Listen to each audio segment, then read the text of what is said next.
Good morning, everyone. So, as the first session today, and having heard Dr. Lalu speak about 360 degrees of quality, let me take you to just 1 degree of that quality. Okay. The topic is redefining quality in the age of digital hospitals. I hope we understand when we say what a digital hospital is. A hospital that incorporates technology in as many ways as it can. And technology, not apart from the hard technology, we're also looking at applying information technology. And communication, as we have learned in the previous session, is a very, very important thing, because you might land up somewhere else when you say chuma chuma. Is facilitated by information technology. So that's where a lot of game lies. So to begin with, greetings from my company. We do several things, and this is the story that happened in a premier institute long time back. In fact, not so long time back. The internet is down and the EHR is frozen. The head of the hospital says, "Don't you know the downtime protocol? Everything comes to a standstill when the EHR does not work." We all know about this story, what happened in AIIMS, New Delhi. One ransomware attack, and the hospital was literally off-road for good 1 week. It was almost like a national emergency there in that institute. Second, a lot of times this audit happens, we get this assessment done. So, do you log EHR related safety events? We all have incident reporting systems in the hospital. Does it report how many times the EHR was not working? It doesn't report. Nice. So we have got two events now already. So this is what I'll speak, quality as we know it, and the first 3 points are actually going to be rushed very quickly. When we digitize healthcare, where are we today? And AI data and other long stories. What does digitization do to us, and remaining things. So this is what is quality as we know. So we collect labels, certificates, logos. They enrich our visiting cards and also the stationery. What happens before and after that is a story that we all need to discover in our own organizations. It is not my call to label these stories. I think we can all discover in our own homes. So traditional quality frameworks, we start with accreditation standards, we report incidents when they happen. Sometimes we don't even report when they happen. Quality metrics are fragmented, so one ICU is doing better than the other ICUs. In my ICU, nothing happens. Paper-based documentation system, so every time assessment is about to happen or a quality initiative is taken, 5 more forms are added. Those 5 more forms will be filled by whom? The nursing team, of course. Is there any doubt? So, paperwork gets accumulated. Our patient files, which used to be 20-30 pages, have now gone into 100 pages. Reams of paper, many of them blank. Compliance-driven culture, of course we know this, so we have to fill the checklist. Period. Checklist must be filled. That's the question and that's the answer. We have human-dependent data collection. I ran a LinkedIn poll about 3 weeks back, and I asked, because I have a lot of people who are in quality and connected with me, I asked them, what is the task, that is one task that takes maximum of your time? And it was an interesting answer. It says, 40% of my time is going into data collection. So what are we doing as a quality manager? We are collecting data, right? So it's a fetch game, We all have played this game called fetch. So we fetch data. What do you do with it is a different story altogether. We'll talk about that story also. Quality in silos, nothing great, nothing new, we all know it. Subjective interpretation of standards. So we implemented something because the assessor said so in the last assessment. And the new assessor comes and says, no. That's not how it has to happen. So I'll tell you a different story, right? So there is a variation. There is a variation in implementation. There is a variation in understanding. Audits are very, very resource intensive. So we avoid audits. We do, NABH says do twice a year, so we only do twice a year. Sometimes we do just once a year and generate paper for the second one. Why? Because they are resource intensive. And what do we do when we digitize our hospitals? Where are we today? This is just a background. We'll come to the crux a little later. So there is a massive electronic health record adaptation driven both by the need of the hospitals and also by the policy and by the ABDM initiative. We all know this. But of course, adaptation issues are a problem. Many times it is uneven. Telemedicine is mainstreamed. Post-pandemic, post-COVID, we all discovered that, we can also examine patients in a different way. So it is normal now. But what are the parameters for quality in telemedicine? We are probably not very sure. Digital health infrastructure gaps exist, even within the same hospital. And these gaps can be in terms of ability to use equipment and use or generate information. IoT wearables, mobile apps, everybody roams around with a fit app in their phone, isn't it? Many of us are tracking number of steps that we walk, number of calories that we burn. So we have a lot of information, right? Cloud-based, almost everything is now in the cloud, in heavens. So we have data, we have analytics, we have lots of things available online. Of course, it gives us ability to integrate everything. It gives us ability to go beyond our geographical location. And there are interoperability challenges. How does one system speaks to another? We'll come to that in more details. Cybersecurity is a big, big problem. I hope all of you have analyzed the implications of DPDP Act, Digital Personal Data Protection. The implications are huge for us in the hospitals because we become suddenly from caring for patients, we have become what is now called a data fiduciary. We hold data in trust. We hold patient data in trust. How does it translate to a breach? What happens in a breach? And there are regulatory issues which are, as usual, everywhere. We have a lot of data. Huge amount of data. Hospitals which have their own homegrown EMR, even more data. Do we have any insight out of that data? Very rarely we have insights. AI, of course, is coming in. We have companies which are offering you teleradiology service with automated reporting on X-ray, on films, predictive analytics. These are all things which are already happening. Natural language processing, so we are able to use the case notes, the natural language that can be analyzed now into meaningful information. Consenting, madam is told e-consent that is now available. It can improve the consenting process. But what does digitization do? We all know about this Swiss cheese model, and we have several slices of cheese. What digitization does is, it puts more cheese on my plate. Exactly this is what it does, because it adds one more layer with bigger holes for the error to cross. So it adds more cheese, precisely. So what is the problem, or what are the issues that we have to face? Now my task was to redefine quality in the age of digital hospitals. So this is what I am doing.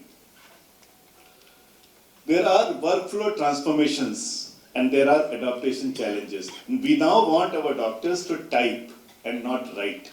Is that correct, sir? Why? Because new workflow, it has to be done. So we want them to type. It fundamentally alters how we work. We want our nurses to key in the data and not write. So we are changing the interface on which we are working. Our screen time is more than this time with the patients. Whether it's a reality or just my opinion, that we can all assess for ourselves. Decision support systems are reducing the cognitive load. That means, in good old days, when we wanted to hear the variation in physical condition or a physiological condition, we needed to measure the parameters, blood pressure, temperature, pulse, whatever else. Now you have machines doing it and alarms ringing everywhere. Do we know that there is a standard called Management of Alarm Systems at the hospital? The JCI has it, and it's an important requirement.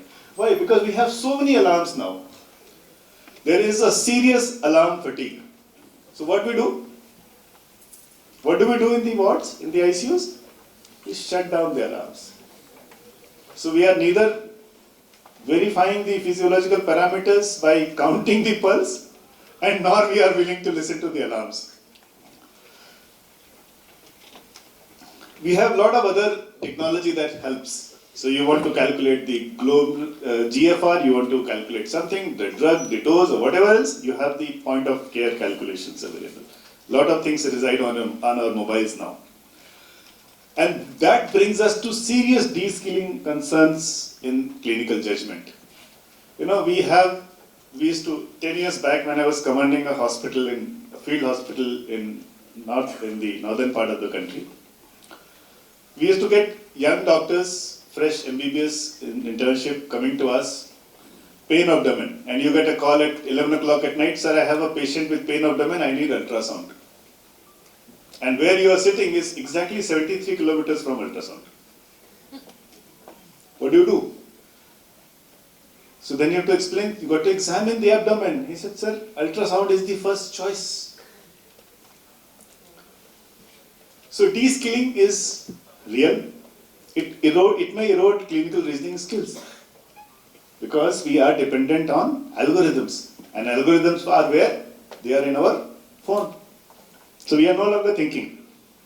Patient expectations, we know a lot about it. No need to really re-emphasize. There is an audit trail that we leave behind us. You do something on your technology platform, it leaves an audit trail. I can exactly know at what time you logged in, what you did, and what you did not do. I run an LMS program, and I have learning a lot of courses that run online. When I have to evaluate the participants of any course, I exactly know for how many seconds which part of the video was watched, and whether the quiz was attempted before watching the video or after watching the video. Okay. So this kind of a trail that you leave behind is sometimes scary. Why? Because it opens you to scrutiny. What was no longer known is now known to everybody. And not long before when the patients start asking the audit logs, you tell me what time it happened. Exactly. So the clinical performance becomes visible. It is no longer hidden in the hospital. It is documented, captured, and available as an evidence. This brings two things. Opportunities for improvement, because we now know more. We know a lot more than what we knew. But it also brings anxiety about surveillance, because it is almost like we are performing under the lights. Team collaboration enhances through connectivity. But does this seamless sharing of information helps is a question. So when we do digitization, it enables you to transfer information. Information is available on a click of a button. Privacy concerns. You already have the data privacy issues.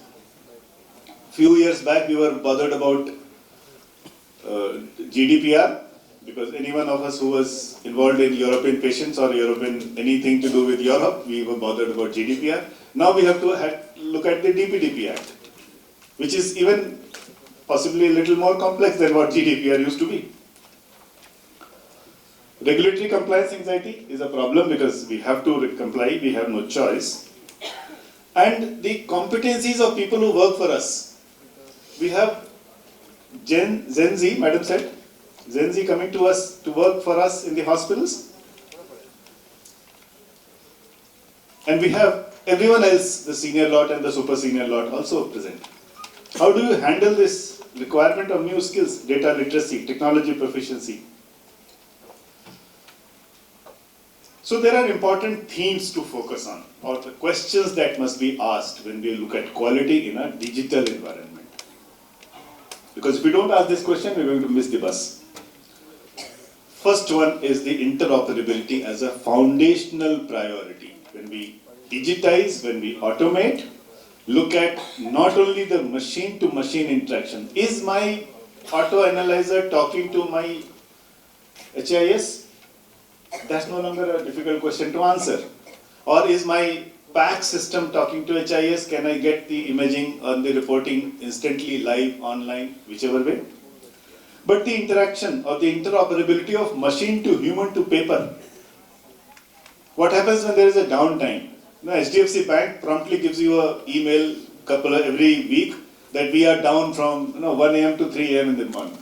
We don't even bother because nobody is banking at that time, right? But what happens in the hospital? Are we doing this? And are we capturing the interoperability problem in the systems? And what happens when EHR is not working, the EMR is not working, HIS is not working? How do we go back to paper? Because we eliminated paper on the premise that we are getting technology. Now one day that technology is not working, how do we go back to paper? Patient-centered design principles, these are fundamental. Just the interface changes, nothing much. The problem is more information demand is there from the patient. And therefore we have to provide that information. A lot of it is genuine, a lot of it is logical. We were not providing it so far, but now we should. How long is going to be the delay? Why am I not being seen? These kind of questions. Real-time quality monitoring is something that is the biggest promise of technology that we are going to have. That is, it redefines quality. Shifts from retrospective audits. How do we do clinical audit in the hospitals? We take out data of a particular diagnosis patients for 3 months, 6 months, 1 year. We take out some data out of those files, analyze the data, and in the month of January 26, I know what happened in the month of July 25. Does it help?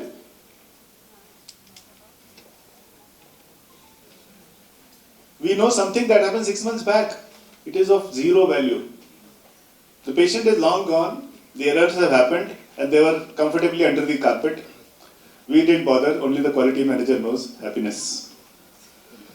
The real-time audit is something that can provide you this. The technology has the capability. Data security and privacy have to be by design. We have to rethink clinical workflow integration. Because if we don't, then all our planning goes for a 6. Scalability and sustainability, because technology obsolescence is a problem. We have this 6 months rule. The technology updates every 6 months. We can't renew our systems every 6 months. So how do we handle it? And then we have the problem of vendor lock-in. That you go to one vendor and then you are stuck. Whether that vendor is good or bad, too late to solve. And then we have legal tangles. HIPAA, GDPR, and we have this Digital Personal Data Protection Act, which is now an issue. We may have to look at how we take consent, how we record consent. Medical device regulations. Devices are the new drugs. I hope we know that the devices are now classified as drugs. So these are the new drugs. Require validation at every step. Every new technology has to be validated that way. There are jurisdictional problems when we handle telemedicine. I was consulting for a hospital in Sri Lanka and we thought that we can provide them a particular service that we have. But our data privacy rules did not match. How do you handle that? It's easy on a paper. It's easy when the whole thing is on paper, not easy when it is not like that.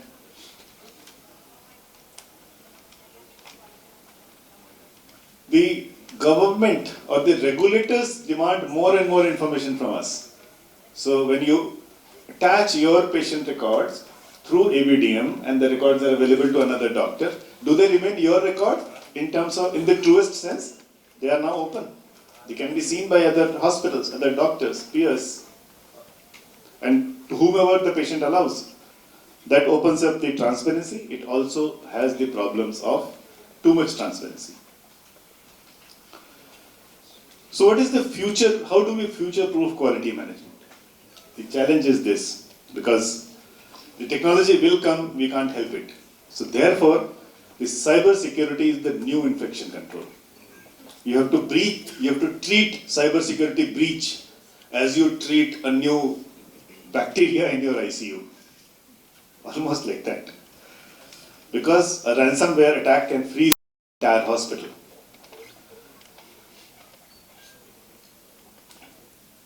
We have shifted care to home, right? The technology allows us to do. We have heard of a product which is called Dozy. Allows you to monitor multiple patient parameters remotely, gives you a feedback on parameters, updates. That means the care can be shifted. It is physically not in the hospital, it is in the patient's home.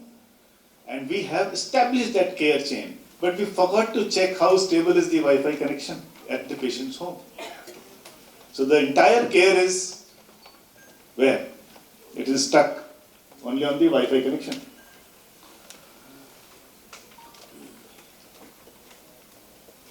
We digitize to save time. So we have a lot of digital, everything is digital now. And we created click fatigue. Has anyone tried recording the medication administration on a EMR? Anyone, any nurse here? And if you are operating on a, if you're working in the ward and you are feeding in the medication administration data in the hospital system, how many clicks it takes? Has anyone counted? Long back, about more than a year back, I was moderating a CAHO webinar, CAHO international webinar, where the speaker was from Australia, and she was explaining how the medication failed in their system because the number of clicks, number of times you have to enter information. So what usually takes probably 1 minute is now going to take 3 minutes. Our workplace policies have not accounted for that threefold increase in time. How do we handle that? And when that happens, what will the nurse do on ground? She has 5, 6, 10, whatever patients to handle. She'll find a way out. And what is that way out? Way out is another layer of cheese that we don't even see.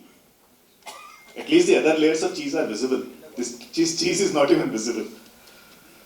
So digital usability is the new metric.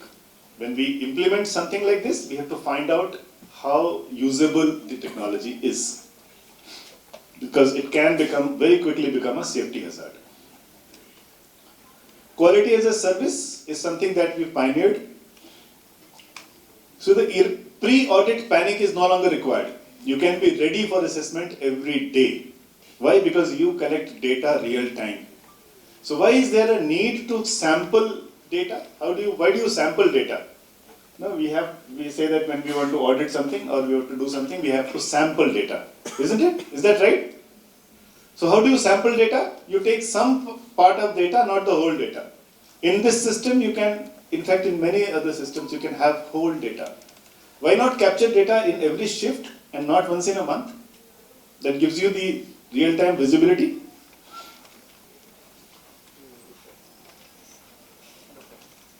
And this is the biggest issue. The risk has to be included in every quality equation. If we are not talking about risk and we are only talking about quality, then we are not talking about quality at all. The new standard, the new ISQua standards talk of risk. The new NABL standards 15189-2022 is squarely focused on risk. Squarely, every clause requires you to evaluate risk. If anybody has done the NABL for labs now in your hospital, you would have realized the new one requires you to look at risk for every clause. The accreditation standards are not there yet, but it looks that the 7th edition of ISQua standard, when it comes, it will talk about risk in every clause. So our accreditation programs also will have to go to risk. So risk is the non-negotiable.